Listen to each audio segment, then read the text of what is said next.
9/11. It's always great to be back, especially CEO space. I come in, there's smiles, there are claps, and sometimes as attorneys, we just don't get any love. I come into a room, there are frowns, there are snares, and so it's always good to be someplace where you're welcome. I also get some mean lawyer jokes sometimes. Some of you may have even given some now and then. Raise your hand if you're guilty. Okay. But when I hearing Jason say I've been practicing for 20 years, and he said it like twice. I'm like, why is he pressing that 20 years? It just makes me realize that after starting at age 10, it has been 20 years. So remember, you signed a confidentiality agreement, so you can't tell anyone I tell you that. But we have a lot of ground to cover. I know you had a busy morning learning from Bernie about venture investing, and this particular class kind of goes hand in hand with that. It's sort of a complement to it. There's so many different aspects to raising capital, and even though you might leave here with a slight headache at the end of the day, it's so important to get all the different aspects, because together it's going to help you as you either look to raise money or you stand in the shoes of an investor.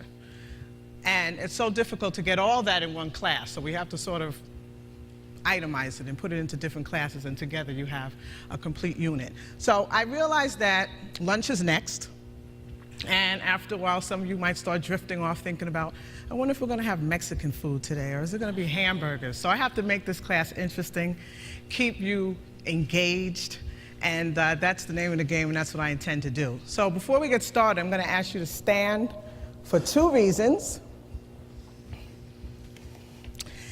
The first reason I asked you to stand, if anyone's been here before, you might remember this. The first reason I asked you to stand is because I don't feel like waiting to the end for my standing ovation. I want it now.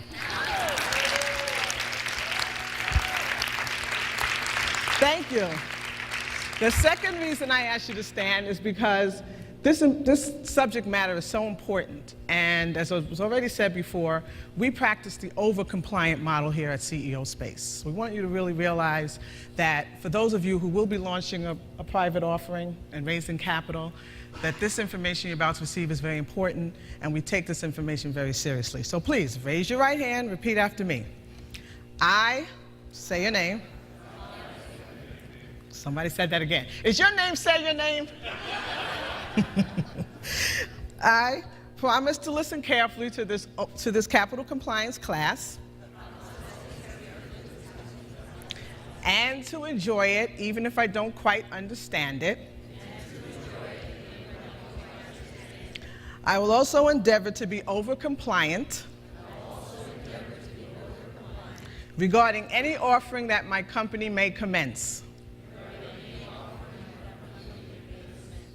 This is my solemn vow. Very good. Give yourselves a round of applause.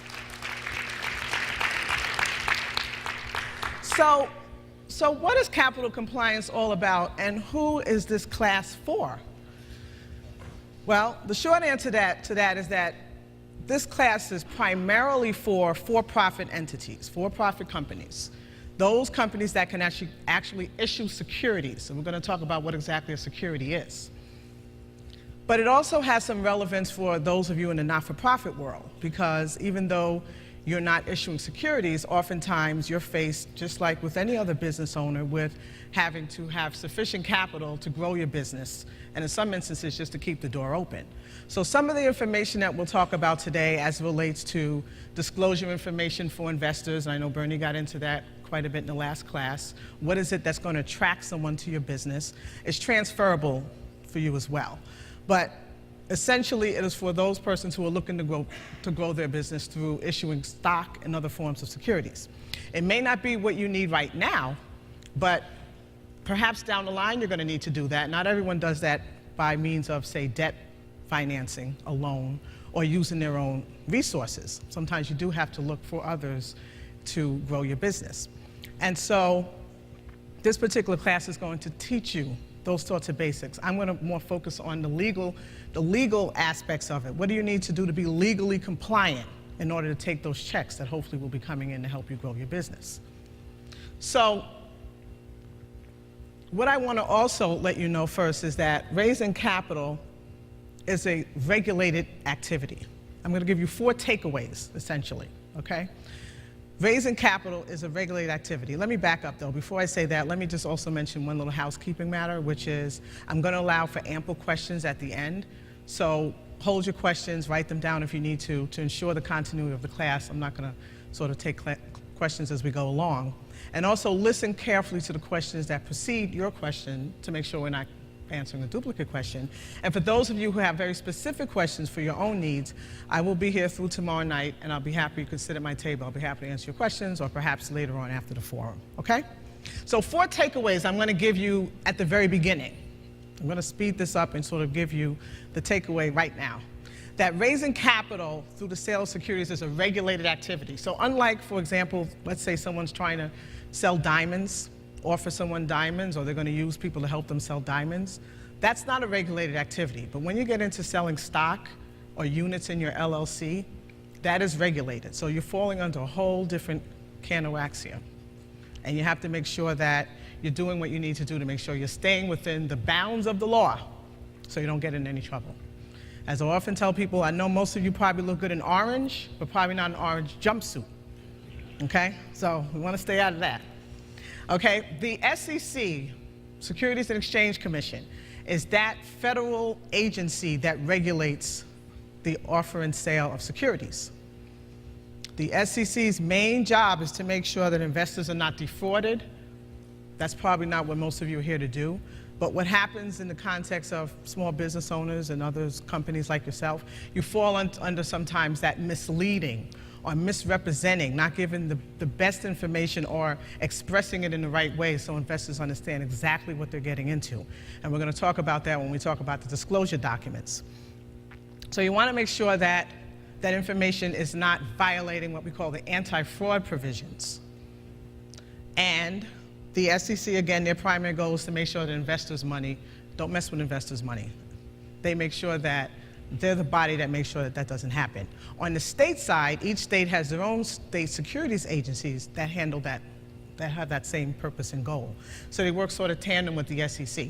So you have to comply not only with the federal rules, but state rules. And those are the states where your potential investors reside, not every state.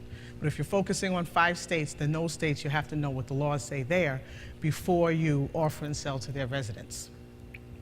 Okay? The third takeaway is that proper disclosure is a must. Now, it may have been covered throughout the course of this week already, which is, do we really have to give something in writing? Well, the best way to protect yourself is to give something in writing, you as the company, to make sure that everyone's clear as to what the information is. If you make an oral representation, then it's your word against the investors. And who do you think the SEC is going to most likely side with? The little guy, even though you may say, I'm a little guy too, but they're the little guy. You're the company, and you have the obligation to make sure that the information that you are presenting is accurate. The fourth takeaway, which you've already heard this word, is probably going to become a household word for you now, is overcompliance. Overcompliance is the model. Overcompliance is the name of the game. That's not to say that in some situations, if you've done sort of bare minimum compliance, that's not good enough. But just to really protect yourself, look at it as an extra insurance vehicle to make sure that in the event of any claim, dispute, to the extent that you can, give above and beyond that. And we're going to talk about that in terms of different types of disclosure to give, what you have to give versus what perhaps you want to give to make sure that you as the company, as the principal of the company, as oftentimes an officer and director of the company, are best served. Okay? So those are the 4 takeaways. If you don't remember anything else, remember those 4 things. Now, what is a security?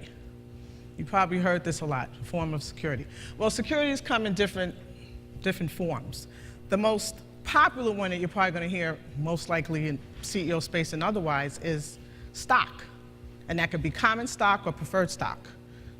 Every company, for those of you who have actually formed a company, your certificate of incorporation or your articles of incorporation set forth how many shares of stock you can issue. And so that's one of the first things you want to look at to make sure that it has a sufficient number of shares to issue now that you may be starting to look into launching an offering. You may need to amend your articles in order to allow for 5 million shares to be issued if that's your goal. So essentially, a security is any anything that evidences ownership. Okay, so stock, you give someone a stock certificate, that means they own X number of shares or X percentage in your company. Membership units is the term that you use for limited liability companies. And so you want to make sure you're using the right terminology. So for those of you who are sort of babies in this particular field, you want to make sure your language is correct, because if you say, well, I have an LLC and I want to offer stock in my LLC, that's not the right language, is it? You want to say units, membership units, or membership interest. We also have a note as a form of a security, and that sometimes surprises people because they think, well, note is not ownership, note is debt. I have to pay it back. But if you offer notes to a number of persons, let's say it's 5 people each getting a note for a certain amount of money, however much they're investing in your company, and you promise to pay them back, and it's for the same financing, it's for the same purpose. You issued notes in connection with invention costs that you need to do your trademarking and your patents and all those types of things. That still gives rise to a securities offering, and the same information disclosure documents relate to that particular transaction as it does if it was stock or a membership unit. A convertible note, how many of you know what a convertible note is? Okay. A convertible note is also a note, so there's a promise to repay feature in there, but what makes it attractive in the context of raising capital is that it oftentimes has a feature which allows the company, sometimes it's not the company, sometimes it's the note holder, the ability, but let's say in your case you'd want it to be the company, the ability to automatically convert that note into a form of a security, equity security, like debt, like stock. For example, you're just starting out your company, and this is not really encouraged much in the context of new companies, because it does have that feature where you have to repay.